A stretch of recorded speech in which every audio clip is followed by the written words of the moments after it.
आज हम बिना अस्तर वाले ब्लाउज़ की फुल कटिंग देखेंगे मेजरमेंट के साथ। ब्लाउज़ की रेडी लेंथ हमें यहाँ पर 13.5 इंच चाहिए, उसमें 1 इंच प्लस करके हम यहाँ पर 14.5 इंच पर निशान लगा लेंगे। ब्लाउज़ की चेस्ट साइज़ हमारी 32 है। 32 का फोर्थ पार्ट 8 इंच होता है। 8 इंच में हम 2 इंच प्लस करेंगे तो ये हमारा 10 इंच आ जाएगा। चेस्ट साइज़ अगर हमारे यहाँ पर 10 से ऊपर की रहती है तो हम यहाँ पर शोल्डर लेंगे 6 इंच, और अगर 10 इंच से कम की रहती है तो हम शोल्डर लेंगे 5.5 इंच। तो यहाँ पर हमने 5.5 इंच का शोल्डर लिया है। 6 इंच इसका आर्मोल लेंगे।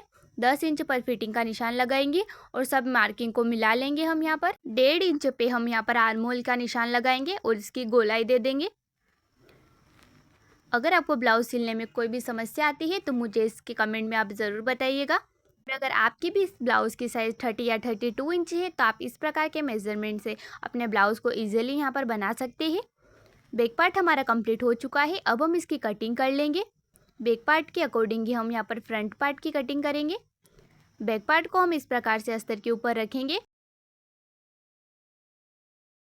और साइड में यहाँ पर मार्किंग को लगा लेंगे।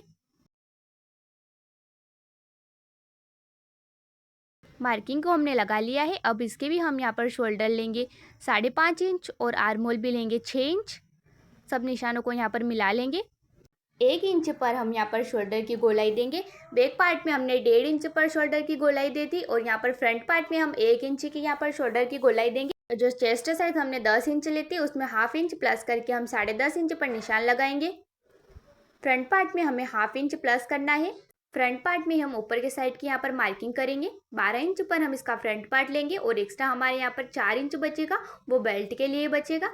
हम यहाँ पर 12 इंच लेंगे तो हमारा 4 इंच यहाँ पर 15.5 इंच पर आ जाएगा। मतलब जो हमारी रेडी लेंथ है उसमें हमें 1 इंच प्लस करना है। हमने यहाँ पर 14.5 इंच लिया था तो हमें 1 इंच प्लस करके 15.5 इंच पर हमें देखना है कि हमारे बेल्ट के लिए 4 इंच बच रहा है कि नहीं बच रहा है।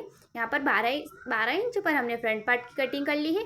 3.5 और 4 इंच पर हम बेल्ट की कटिंग करेंगे। मार्किंग कर ली है। अब हम यहाँ पर कटिंग कर लेंगे।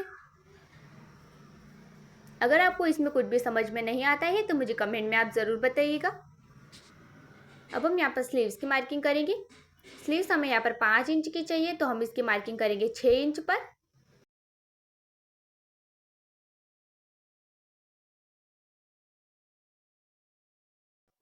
टू एंड हाफ इंच पर हमने निशान लगा लिया है। अब हम स्लीव्स की यहाँ पर शेप दे देंगे और इसकी कटिंग कर लेंगे। फ्रंट पार्ट में भी हम यहाँ पर हाफ इंच इसका डाउन करेंगे। एक्स्ट्रा पार्ट को हम यहाँ पर निकाल लेंगे। कटिंग इसकी हमारी पूरी यहाँ पर कंप्लीट हो चुकी है। स्टिचिंग के लिए आप सेकेंड पार्ट इसका ज़रूर देखिएगा और चैनल को सब्सक्राइब कीजिएगा।